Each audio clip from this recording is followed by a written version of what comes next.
You are listening to Fantha Tracks. Because of the following special program, Wonder Woman and the Incredible Hulk will not be presented this evening.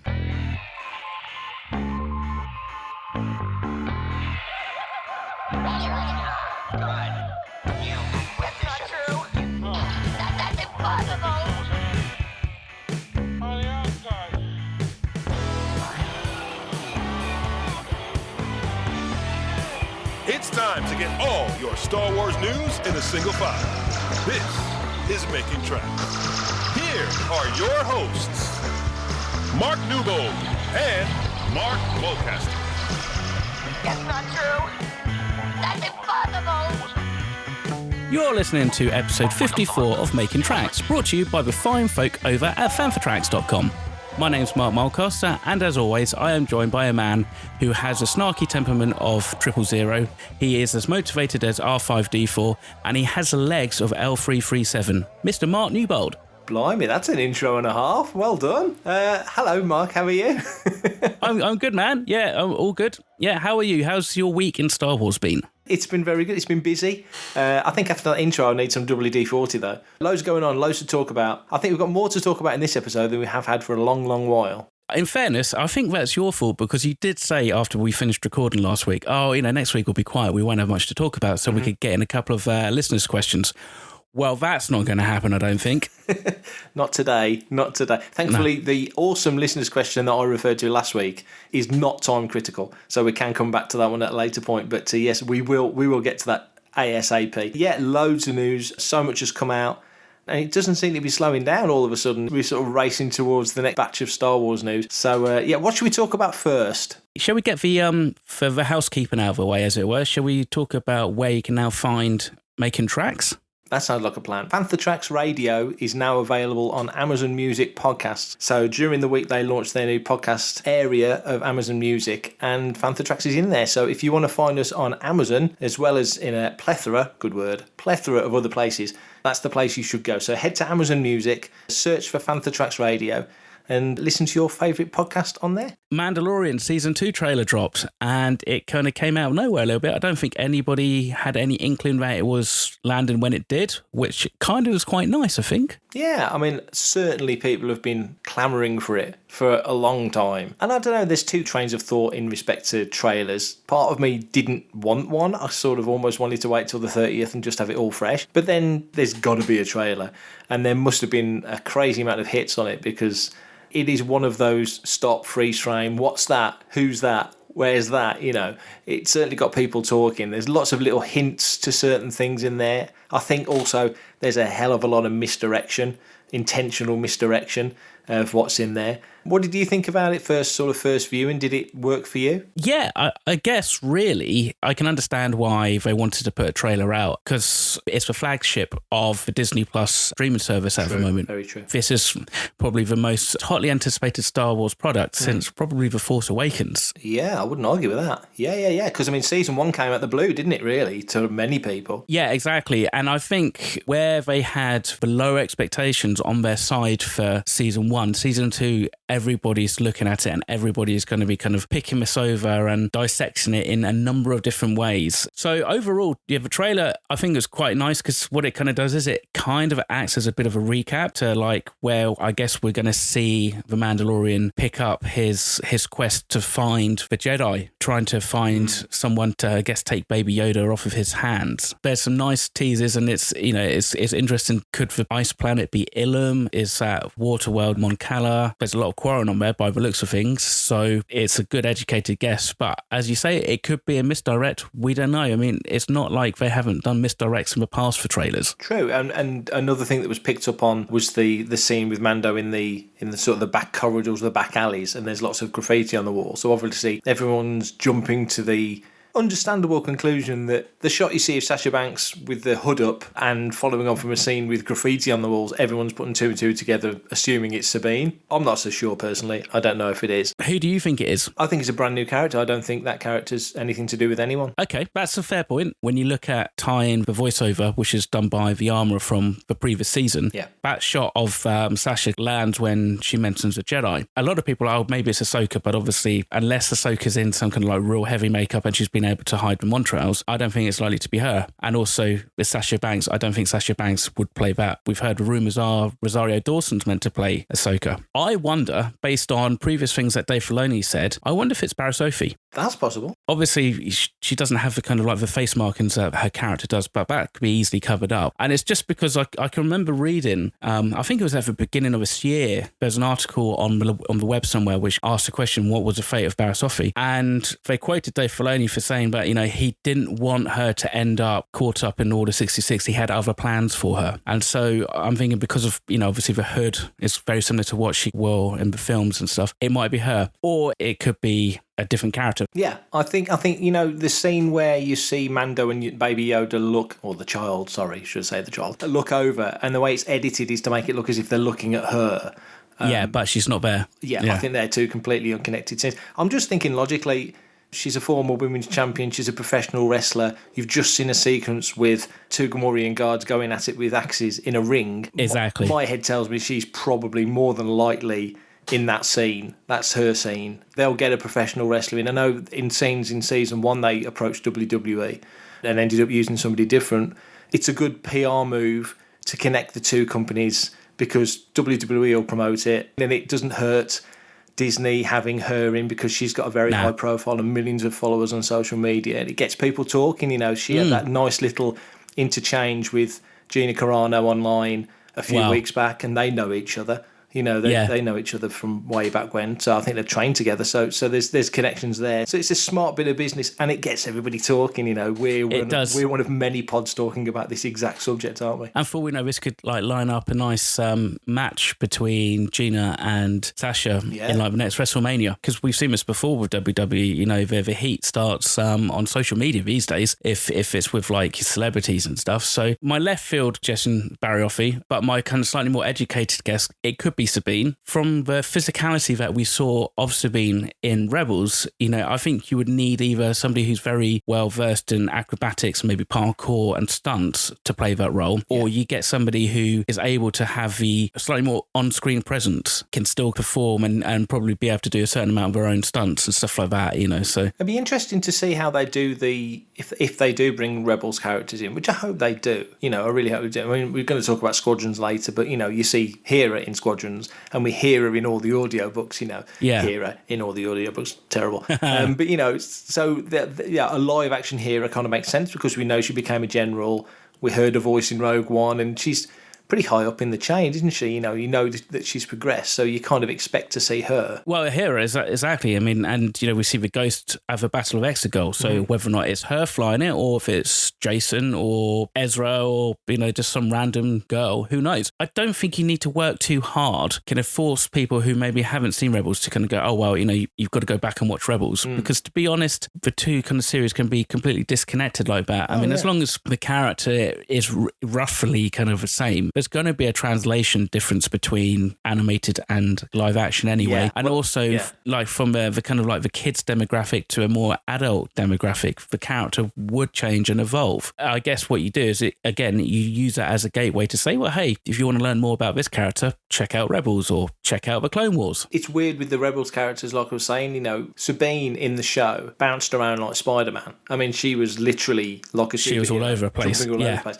So to translate that to live action, they're both canon, but it's the format of delivery, isn't it? We've talked about this before, showing it as an animated show on Disney Plus or Disney XD as it was, or wherever it gets seen, and then translating it to live action. Can't expect her to be leaping around like she was in the cartoon, because that's almost like a hyper-realised version of what was actually happening, a bit like the audiobooks. We talked about the audiobooks. I've just finished, I think we both finished Thrawn Ascendancy, and we have Mark indeed. Thompson is brilliant with the voices, so he'll do the Jack Nicholson voice, and he'll do he'll do all these different voices, and it's like that. I don't think that's actually what the characters sound like, but he's using the accent to give you more information about the character. And animation, even though it's canon, of course, and it's all what happens in the cartoon happens in inverted commas real life to these characters, it's almost like a stylized version of what happened. You're seeing an artist's impression almost, but it's actually what happened. She's jumping that extra 6 foot and she's running that extra 5 miles an hour faster, and it's just that little stylized tweak, but it's what happened, So I think to translate that to live action could be really interesting, but I don't think that's Sabine. Well, we don't have too long to wait, do we? No, we don't. So what about you? Was there anything else that was really stand out in that trailer? Gamorrean guard scene, I'm really looking forward to seeing that. Those two guys in the ring going at it. That looked interesting. They've gone on a diet, haven't they? It looks like they've kind of they've really kind of slimmed down a bit and really kind of hit the weights. Makes you wonder what Jabba was feeding them, though, doesn't it? I mean, generally, whenever we've seen a Gamorrean, they've been pretty hefty. But that being said, it wasn't until Rogue One, I think, that you'd only ever seen green Rhodians, and then all of a sudden you see a brown one. Yeah. So there's this constant tweak in a good way and very good way, giving you a different angle on Rhodia. Now we know there's brown Rhodians and green Rhodians and different colours, probably from different parts of the globe. But also, with Gamorreans, generally you've only, even in EU and other canon, they've always been big, bulky. But like I say, like anything, if they're not eating, I mean, they could be slaves, those Gamorrean fighters. So they're maybe not eating what they should be. Who knows? We're going to find out soon enough. Just the general tone of the trailer, even the music. It's Emmy Day today as we record this. Mandalorian's done really, really well. Ludwig Göransson's music feels like it's changing up a little bit for season 2. If that trailer is anything to go by, it just felt a little bit different. So that's something else to look forward to as well. So it was the general tone that worked for me. It's like, we're still in the grimy, gritty outskirts of the galaxy like we were in season 1. The bit on the boat, the water planet, that looks interesting. We saw the pictures from Entertainment Weekly, the desert. So we know they're back on Tatooine at some point. Yeah, the directors have all been announced, and that's a good spread of talent there as well. So it's just the general tone of it. It's like, it doesn't feel like it's going to move too far away from season 1, which clearly has worked brilliantly. I thought the music, that very tribal Mongolian throat singing, do you think that was Ilum, or do we think that was just a different planet and everybody's just jumping to the conclusion because the voiceover about the armourer saying about finding a Jedi, everybody's kind of going, well, could season 2 be the Mando basically hitting all these Jedi locales? And then we kind of get like almost a greatest hits of a Jedi Order. A bit like Jedi Fallen Order, where you kind of go to these different planets. It would make sense. It'd be cool to see these places. I mean, of course, Ilum, we saw Ilum in the original run of the Clone Wars. We saw Ilum, obviously, in The Force Awakens, because Ilum was Starkiller base. So there's a nice connection there. Again, I'm not 1,000,000% sure that it is. I think when season 1 trailer came out, about a year ago, and you saw what we now know is Navarro, and people were like, thought it was Tatooine. Is it Tatooine exactly? And then we did get to Tatooine, which was awesome, and obviously we're going back again. When we saw the opening of episode 1, chapter 1, I should say, of Mandalorian, and he's on that icy planet, and people were like, is that Hoth? So you're going to assume if you see trees, you're going to think it's Endor. If you see deserts, you'll think it's Tatooine or Jakku. If you see ice, you're going to think Hoth or Ilum. If you see a mountainous place now, people will go, is that Vandor? You're just going to assume, and because we've seen water, everyone was initially, when that picture leaked, the Disney Plus screen saver picture leaked last week, and people were like, they're going back to Camino. And now we've seen it, like, actually, no, maybe it is Mon Cala. But there's other water worlds in the galaxy, so, it could be, hopefully, it's a new place, we're going to explore something new, but I think that's why, for me, the only episode that didn't get nominated for an Emmy was episode 5, The Gunslinger, which was on Tatooine. I got such a kick out of that because we were on Tatooine, and as kids, Tatooine was the central location of the original trilogy. It was a key location in the prequel trilogy, and you see it in the sequel trilogy at the very end of Rise of Skywalker. So Tatooine is hugely important. So you're always going to get a kick about exploring that and, and seeing more about what's going on. I don't know. I'm very open. I just like the fact that Mandalorian season 1 was so much its own thing, and it kind of reminded me of the Brian Daley books, where they were limited about what they could talk about, so he had to go off and create brand new stuff. And it's almost like this was almost the same. It's like, let's go and do something completely Star Wars story and the Skywalker saga, it's like the backdrop, because that's galactic history, but let's go and tell our own story. And that's why season 1 worked so well, because it couldn't be more Star Wars, but it was pretty much all new Star Wars.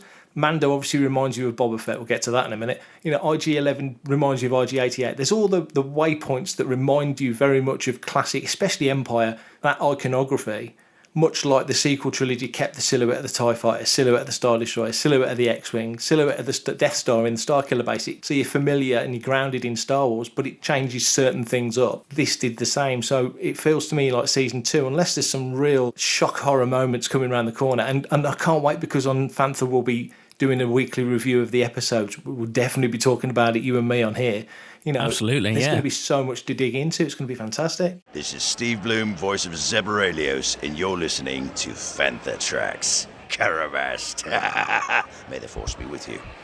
Do you think that from that trailer we've basically seen the first couple of chapters of a season, or do you think that we've seen bits from each of the episodes? And furthermore, if this season is mainly going to be based around the Mando now trying to find somewhere to hand Baby Yoda over, is this the point where we could potentially start to hear talk, be it only in passing, of maybe a Jedi Knight called Luke Skywalker who blew up the Death Star? Because surely at this point there aren't that many Jedi now that we know of. That's very true. In relation to how much of the season we've seen, I think it's going to be a little bit like Jurassic World, where the trailer was like the first half an hour, but you didn't see anything from beyond that. So they're only going to sort of show you so much. And I would imagine this trailer was probably put to bed a while ago. But by the same token, if we really get deep into it and there's lots to digest, which there will be, but you know, if there's stuff that's going to give too much away, then they're going to want to play it safe in that trailer. And you're right. I mean, me saying about did we need a trailer? Of course we need a trailer, because I'm talking as a sort of a privileged Star Wars fan that knows what he wants and knows what's coming.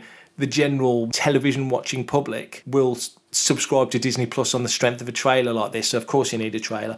Yeah, you're probably right. I think it probably is just the first couple of episodes. In relation to Luke Skywalker, we're 5 or 6 years after Jedi.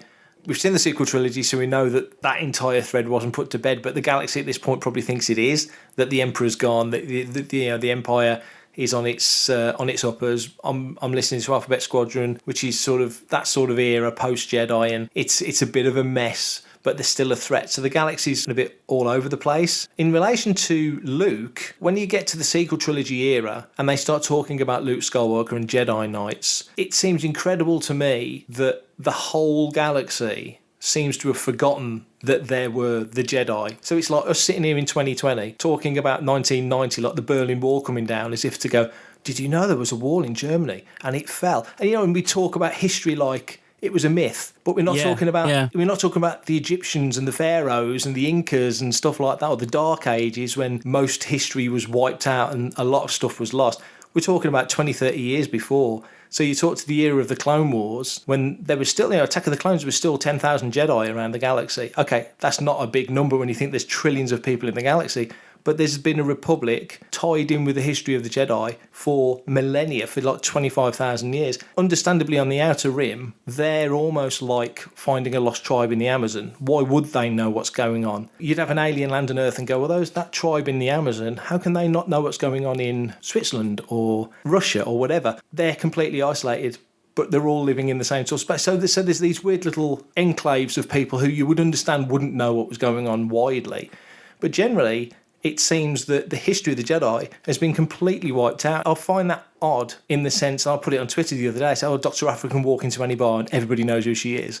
But nobody remembers the Jedi from 30 years before. You know what I mean? It's like this, the Clone Wars happened, and the propaganda is, obviously it's a machine. I'd say the Imperial machine was equally, in terms of propaganda, as it was in war. You can win wars with words, and that's what the Empire did to a large degree. Luke, I think, if they did, I've seen people talking about, Sebastian, whatever site said it, Sebastian Stan's film scenes for season 2 as the younger Luke. Okay, if they could do that, and they could do a bit of sort of deep fake and make it look a bit more like Hamill and whatever they need to do, and they do it and everybody's happy, then I'm all up for that. It'd be kind of cool. The armourer quite clearly gives Mando some sort of, not specific direction, but kind of sort of saying, you need to lead this kid back to his people. And that was one of those Lucas areas where we don't go there. We don't go to Yoda's homeworld. There aren't any other Yodas. I wonder whether Lucas and Filoni ever sat down and had the conversation of, George, at some point we're going to have to address this. And George has finally gone, well, I'm not running it anymore. So this is what I said. These were my notes. This is what I was thinking. This is what I think, yeah. Go for it, yeah. One of the questions is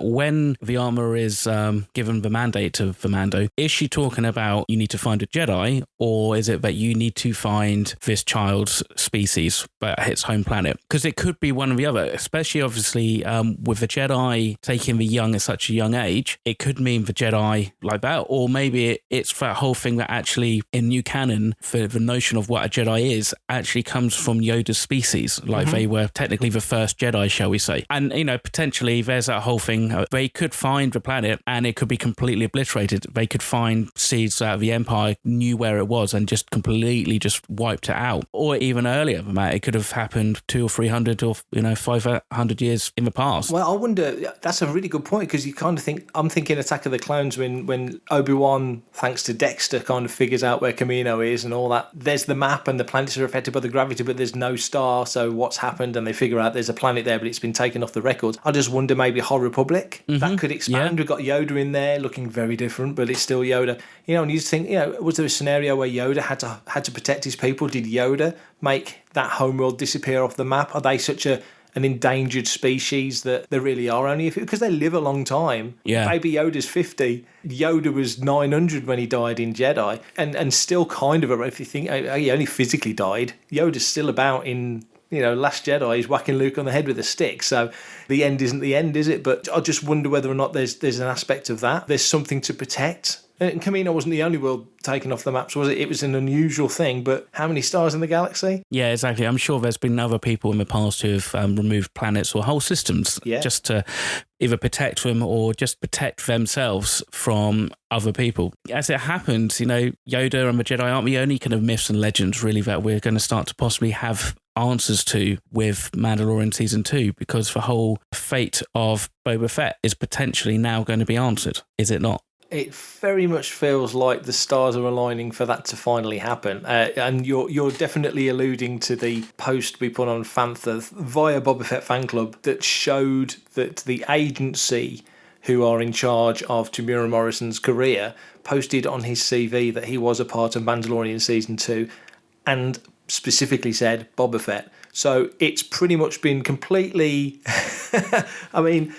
how do you say it? Somebody's made a cock up somewhere. This is on the level of not putting the score for Solo forward for an Oscar, in my view, and it's out there. So we've posted it, and it looks like he's back as Boba Fett. As we said in the piece, whether that's physically playing Fett, the voice of Fett, whether or not it's a flashback scene or whether it's contemporary and happening at the same time as everything else, we don't know that.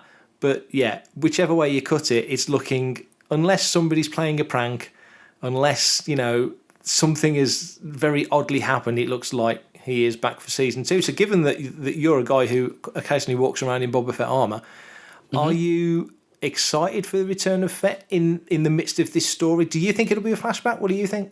I didn't really give it much thought, if I'm honest. So, yeah, it's on IMDb, which we know is a bit like Wikipedia. It's kind of like a crowdsourced kind of thing, with the exception that when you add a credit to a production, it normally has to get approved. You can't just add something and then it just stays up there. You kind of make a change, and I think like somebody in the production has to kind of approve that change and stuff like that. So that's where it becomes a bit interesting. And apparently he's credited for the first chapter of Season 2. That is interesting and means we won't have to wait very long, hopefully, to see. But given how The Mandalorian has used flashbacks in the past, I wouldn't be surprised if it was a flashback. I kind of think that is possibly, at least to begin with, the easiest and probably the most convenient way of getting Boba Fett in without really having to kind of spend a huge ton of time with exposition, because we don't necessarily know how far in the past that is.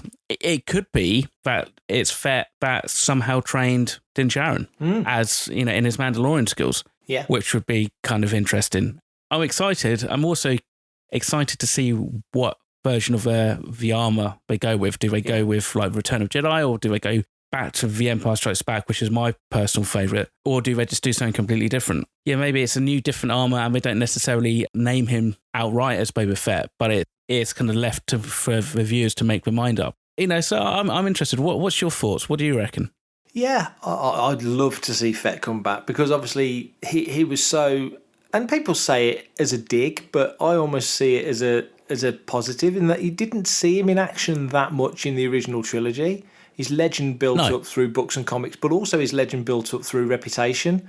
And so the fact that he doesn't have to get into it that much in the films, I think says more for his skills and reputation, because people are like, I ain't messing with him. So that never bothered me. But also, and we saw Django do plenty in, especially, obviously in Attack of the Clones. He wasn't coming back for Revenge of the Sith, that was for sure. But, you know, Boba comes back. Obviously, if they do flashback scenes, you may see how he got out of the Sarlacc, which would be fantastic, because that takes you back to, like Rise of Skywalker took you back to sort of Jedi era with Luke and Leia training. They've gone back to that sort of era, you know, and then live action sequences from the Clone Wars in Mandalorian Season 1, flashbacks. So if they go back to Jedi, and even if they see him getting out of the Sarlacc pit, which is presumably what they're going to do, that's pretty much after you've watched the Falcon and the X-Wing fly off, and presumably fairly soon after, otherwise he would just suffocate and die. He's going to figure a way out. That would be amazing. You know, with the armour, does it come back and is it the same paint job? Because there's obviously, it's quite acidic inside the Sarlacc because it's digesting them. So, you know, does it score the paint off? Does he come back looking a complete wreck? Does he come back looking slightly different? What's his MO? Does he want to come back as Boba Fett? Does he want to look the same?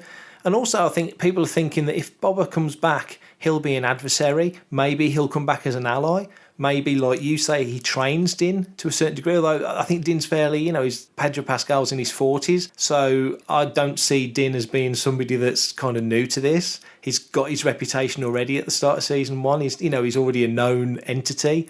So I think he's probably, maybe you'll see pre-Empire with Boba Fett. Who knows?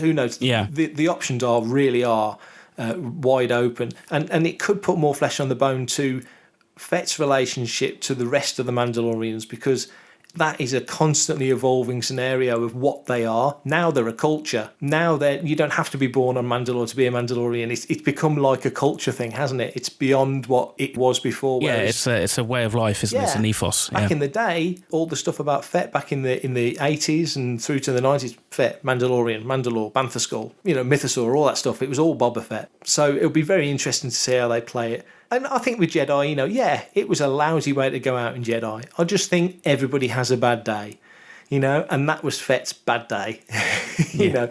And like, you know, like we all thought the Emperor was dead when he went down the shaft. We all thought the Battle of Endor was the end of the Empire, and we now know it wasn't for either.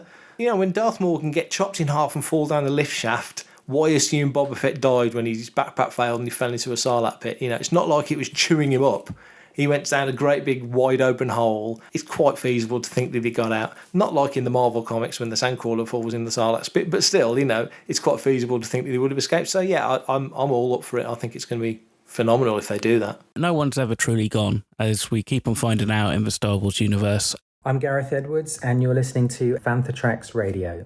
One suggestion is Filoni and Favreau talked about how this series might see a slight divergence from just a core Mandalorian story. Could that be a way that they do that? So, you know, we have some kind of reveal of Boba Fett in Chapter 1, but then in, like, say, Chapter 4 or 5, we have almost a Boba Fett-centric episode where it is purely all flashback, and we find out how he got out. Did he make a new jetpack, like I think he did in, was it Dark Empire 2 or something like that? Or like, as it was kind of hinted in the new canon, but, you know, somebody else has basically nabbed his armor. So who knows? We'll see. It's only weeks and a matter of days, and then we'll be sat here and we'll know everything, and we can kind of look back on this episode and decide how right or wrong we were. So the big question obviously is going to be, will Mandalorian Season 2 hold up to expectations? And also, will it have as many nominations in the Emmys as Season 1? Because it had 50 nominations and it's had a number of wins, hasn't it? Yeah, it's been incredibly well received. But as we speak at the moment, it's actually won 7. So last night,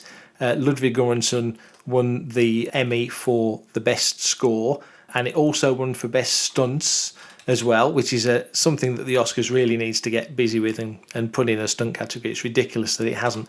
But previously, in the middle of the week, it won also for outstanding sound editing, outstanding production design, outstanding sound mixing, lots of outstanding here, outstanding visual effects, special visual effects, outstanding cinematography, which is a great one to win, and it's still up for more. So I made the point on the site on Fantha that when you look back at the original A New Hope, that was nominated for 10 Oscars and won 6 of them, plus a Special Achievement Award for Ben Burt.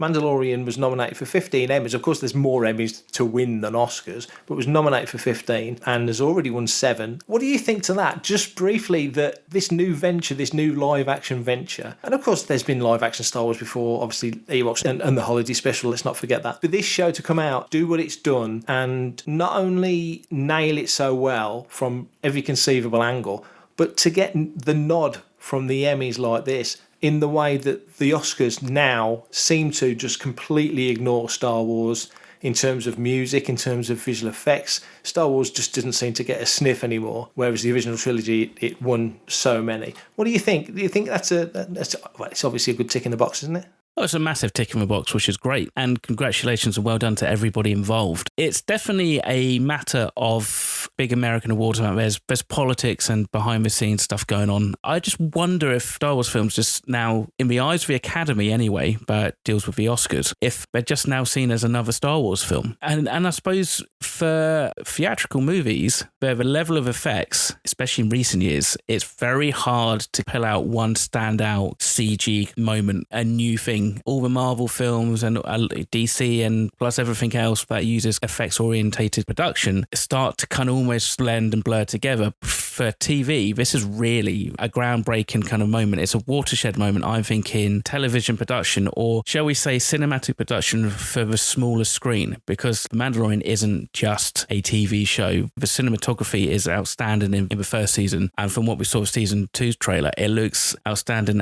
again. So it's good that actually now Star Wars is getting the recognition, and let's just see what happens with the next season. I mean, you sometimes do see this where like a show has a really good strong first season and it picks up all the awards, but then is that repeated from the next couple of seasons, or do they get the outstanding achievement for sound and for editing and all that stuff, but then how high up is that bar set, and can they surpass that to then continue with their success for subsequent seasons? I very much agree. It's the lure or the allure of the new, isn't it? It's stagecraft has come out of other technologies but formulated together and come together to make The Mandalorian a possibility. And like you just said it so well, there's no demarcation line now between cinema and television. It's essentially the same. When Lucas was making the Clone Wars animated series and he decided, let's get this out at the cinema, and they stitched, the first 3 episodes together and did a few edits and tweaks and changes and made it into a movie, get it out there and hype it. That was one thing. But this, if Lucasfilm had said,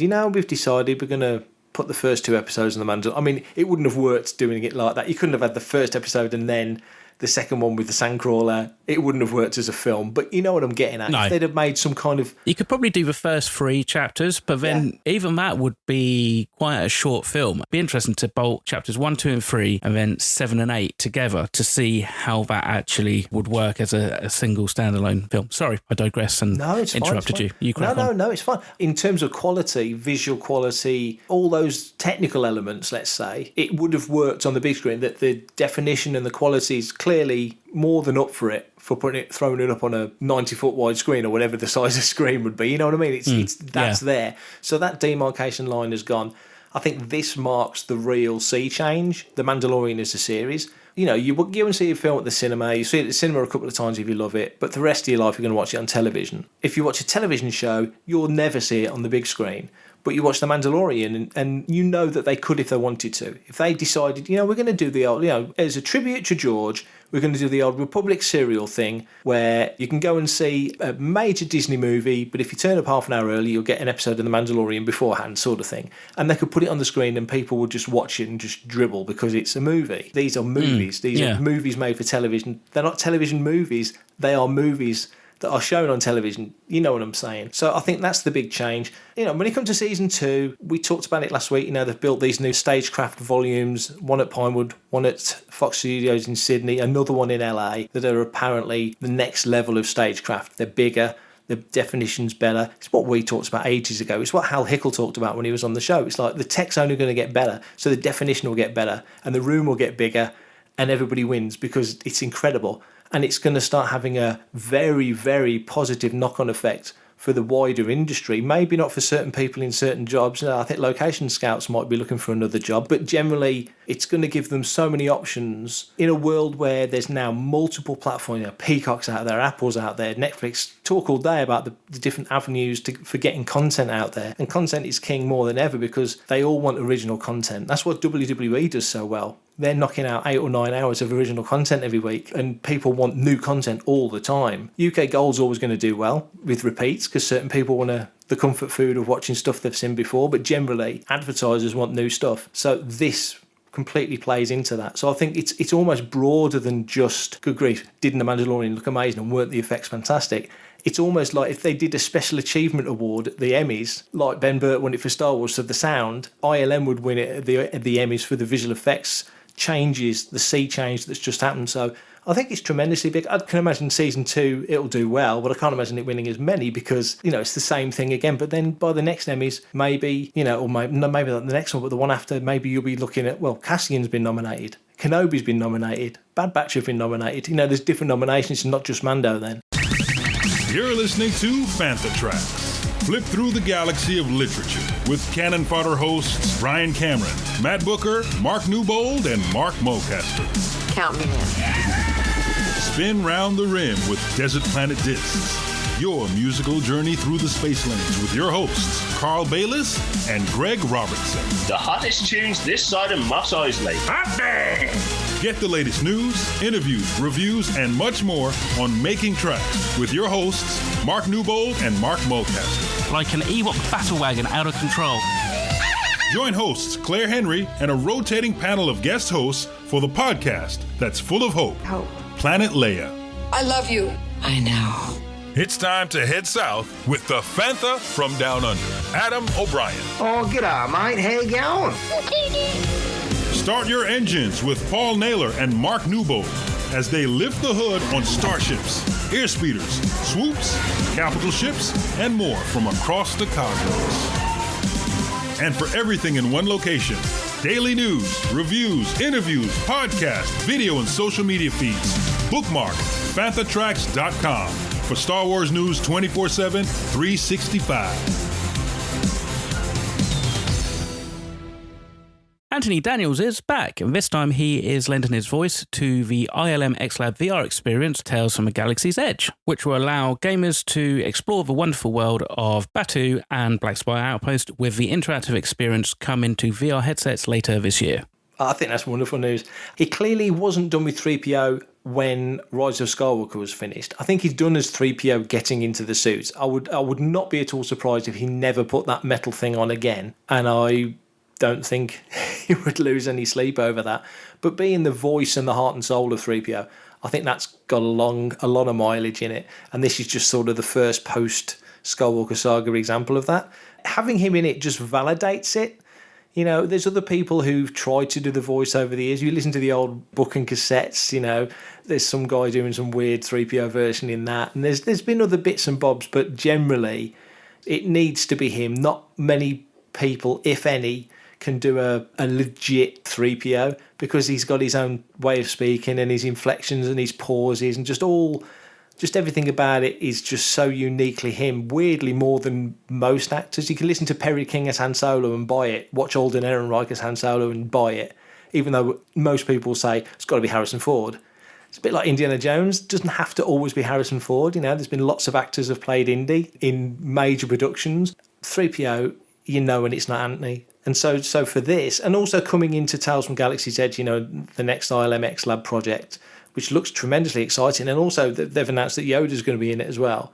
But they haven't said who the voice actor is. I don't know whether it's Tom Kane or Frank Oz. Have you heard anything? I haven't, no. I wouldn't be surprised if it's Frank Oz. I mean, if we're going to get Anthony Daniels back, it's possible that we could get Frank Oz back. He's done other Yoda voiceover bits recently, hasn't he? And I guess, again, it's that whole thing, isn't it, of who's asking? Is it directly ILM or is it coming through Disney? And then obviously it's different relationships and, different preferences and stuff. So, but it looks great. Bit like the Vader one, isn't it? Yeah, Vader Immortal. Yeah, experience really is probably the best term to use, experience rather than game or show or something. It's slated to be released this coming Christmas. Again, it's quite nice, especially for people who were meant to maybe be going to Galaxy's Edge this year, but now can't, to actually have a way to be able to explore Black Spire Outpost, albeit only in VR. It's quite a clever little idea that we've put together. And I think with Yoda as well, Yoda, the voice, there are other voice actors who've done great work with Yoda. Obviously, Tom Kane is the most prevalent one,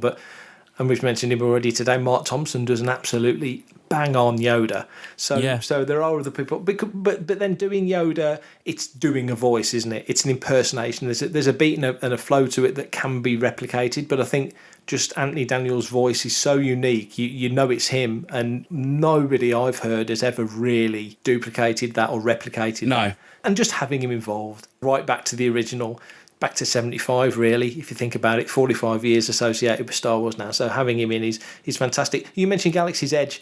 There's more Galaxy's Edge products coming out of the park now that things are still a bit up and down. There's this Galaxy's Edge products going into downtown Disney in Anaheim, going into Disney Springs at Orlando, and briefly onto shopdisney.com as well. So it's good to see that, like you say, we can't get to Galaxy's Edge. We certainly can't unless we can swim, and then it's a long hike. So it's a long way. Yeah. It's a real long way. So we've got no chance at the moment. But even in the States, people aren't travelling around as much, and flights are limited and such. So it's a good idea, isn't it, just to give people a chance to grab a few of these bits? Yeah, it's nice to be able to have that opportunity to be able to possibly get some of the stuff without necessarily needing to go to the parks and stuff like that, if you can get some stuff, because stuff like this ends up online, doesn't it? I mean, generally, overall, I've been quite impressed with the quality of the merch and stuff that's come out from Galaxy's Edge, even down to the costumes. Some look really good. Others, you squint and you'll be fine. But yeah, it's worrying that when I do end up going there, but if I don't rinse like a whole credit card on there,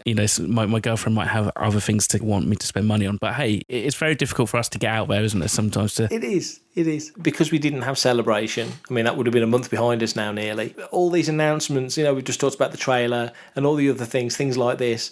Because the landscape has changed because of the pandemic, there's a lot of things happening that would have already happened, but they've had to sort of stretch out a little bit and play around. So it kind of feels like it falls into that a bit, doesn't it? Like a stopgap, shall we say? Yeah. But also, I think it's good because it's good to continue with this ILMX Lab venture. I only played a little bit of Vader Immortal. I did the Secrets of the Empire? Yes. Down in Westfield's shopping centre. That was amazing. But this is kind of where, gaming's headed. The Star Wars Squadrons game's meant to be fully VR if you've got a VR headset. It's great that Star Wars is kind of right up there and push narrative-based experiences as well. Trials on Tatooine was great fun. I had a little roll at that and did a bit of Vader Immortal. Secrets of the Empire was amazing. I was very lucky. I was in the first group of press to do that down at Westfield, so that was great fun. But more of that stuff, the better. I need to get a VR headset here so I can have a blast at this. And Squadrons, we'll definitely be talking about that. I'm determined we have a Panther Squadron, so that's got to happen. Totally got to happen. Well, I don't think we got through all the news this week. I think we might have to pick up and start another episode very soon, but this is basically the end of episode 54. But if you've got any comments, if you've got any speculations on Mandalorian Season 2 or any kind of observations about the trailer that we may have missed, how can people get in touch with us, Mark? Well, yeah, you're absolutely right. We had loads to talk about. We didn't get through it all, but we will be back later this week for a second go at it. If you want to be part of the action and stay updated on all the latest Star Wars news, visit fanthatracks.com or check out the Fanthatracks app through the App Store to follow us on your mobile device. You can reach out to us and send in your listeners' questions by emailing radio@fanthatracks.com. We really do encourage questions and thoughts and criticisms and all sorts of stuff. We even accept money. Comment, like and share on any of our social media feeds at Fanthatracks, and be sure to subscribe, leave a review. Please leave a 5-star one on now Amazon Music, Apple Podcasts, Google Podcasts, Spotify, or your podcatcher or smart speaker of choice. And as always, thanks to James Semple for composing the Fanthatracks intro, Adam O'Brien for our Making Tracks opening music, and Mark Daniel and Vanessa Marshall for our voiceovers. So yeah, we've talked about half of the stuff we wanted to talk about. So let's go make a cup of tea and then come back and do it all again. That sounds good. And if you are going to send money, send it to me, and I'll give Mark the 10% that he's owed. It's always 10%. Coming up next on Fanthatracks Radio, it's another episode of Making Tracks.